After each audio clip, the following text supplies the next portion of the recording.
You will pay 50% tax in your TFSA if you make this critical mistake. I'm Joe Macek, cross-border investment advisor with IA Private Wealth and IA Private Wealth USA. And today, I'm going to show you how you can avoid a common mistake that can lead to a massive 50% tax from the CRA. Let's jump in.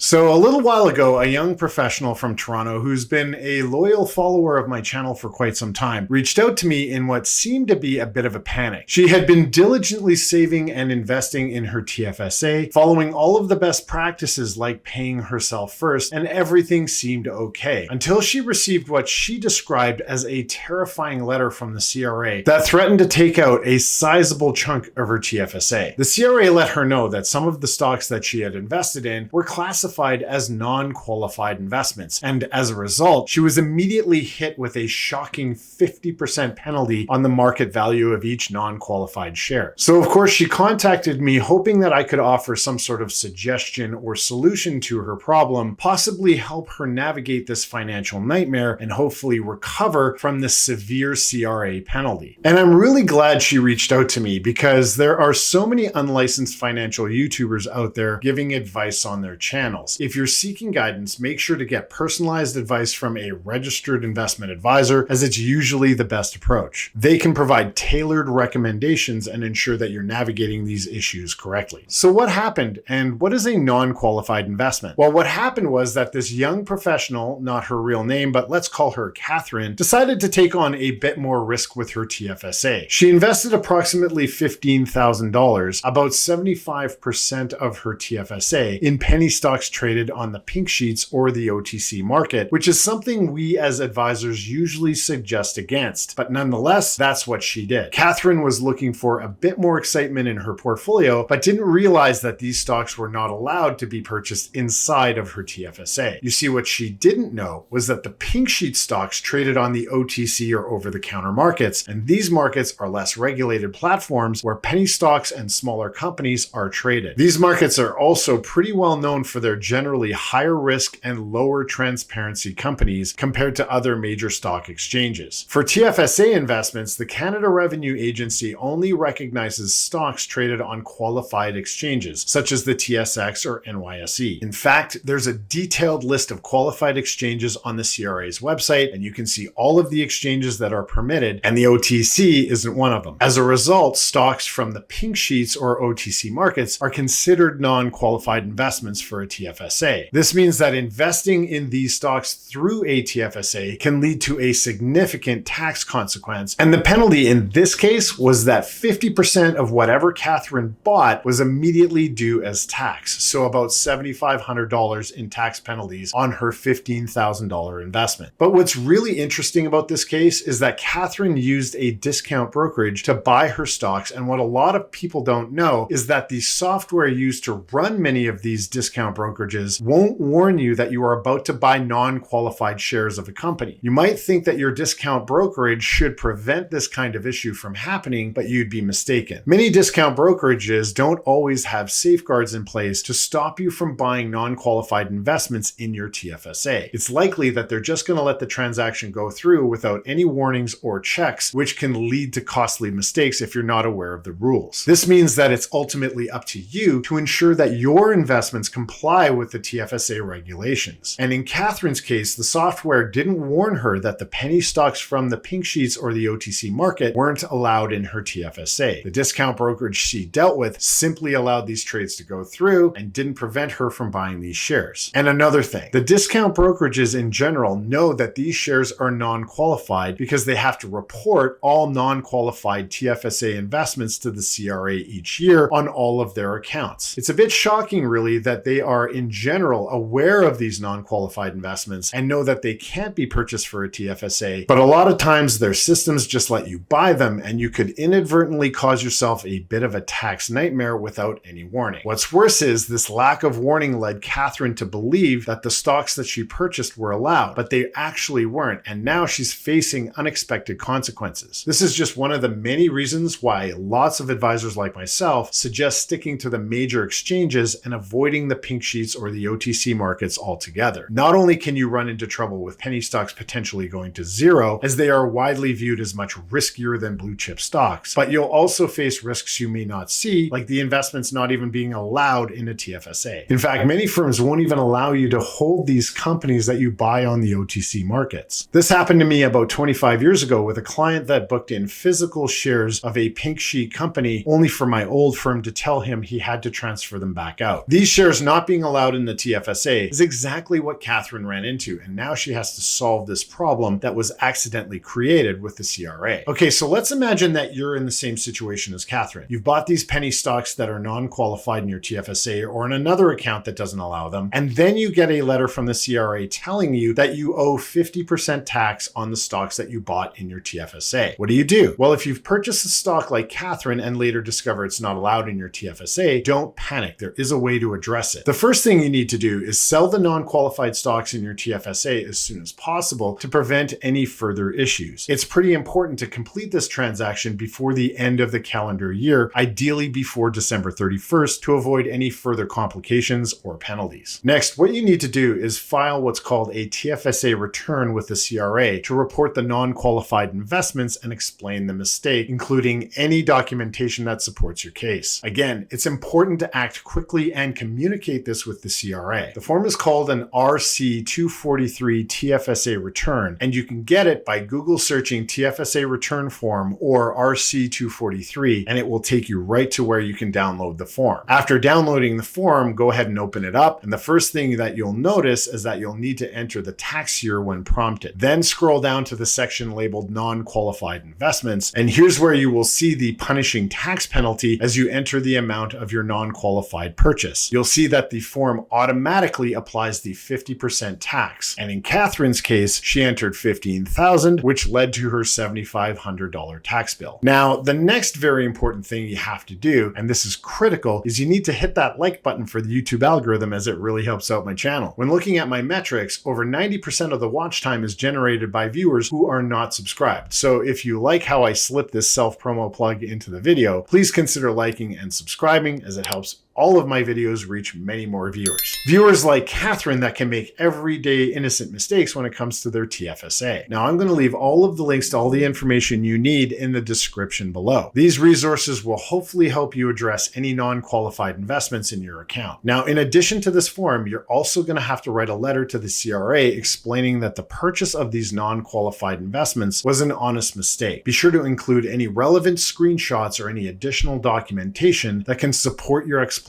such as transaction records or broker communications. This is going to help illustrate the circumstances and hopefully demonstrate that there was no intent to circumvent TFSA rules. Providing as much detail as possible can aid the CRA in understanding the situation and may assist in resolving the issue more favorably. Now, what you have to keep in mind is that when you're submitting a detailed letter and supporting documents, it can help explain the situation, but it does not guarantee that the CRA will provide any relief or waive the extra penalties. I'm not an accountant, but in many cases, I have heard that the CRA has been understanding and chose not to assess the additional penalty when the mistake was clearly unintentional. However, each case is different and the final decision rests with the CRA. Consulting with a financial advisor or tax professional can also help you navigate this process, and it also might help improve your chances of a favorable outcome and potentially reduce your tax burden. One more note on when dealing with the CRA. It's important to remember that their response times can be quite slow. The CRA is known for having lengthy processing times, and it might take several weeks or even months to receive a response to your letter. While waiting for their decision, make sure to keep track of all of your correspondence and be prepared to follow up if necessary. So what happened to Catherine? Well, even though she was hit with a huge penalty for holding non-qualified stocks in her TFSA, she didn't let that sway her. And after she reached out to me, I suggested we work with her accountant, and as a result, she took immediate action, filed the necessary forms, and explained it was an honest mistake. The good news is the CRA was in this case lenient and granted her relief, sparing her from the steep penalties. This can show that more often than not, if you handle things correctly and promptly, the CRA can be very understanding. Catherine's experience shows just how important it is to follow TFSA rules and act quickly if you make a mistake. If you run into a similar problem, just stay calm, fix it as soon as you can, and be clear with the CRA. Do you want to know another crazy story of what happened with the TFSA investor, or maybe you just want to watch my latest upload. Well, I've got everything all queued up for you. Click here for more amazing financial insights and stories. I'll be waiting. We'll see you soon.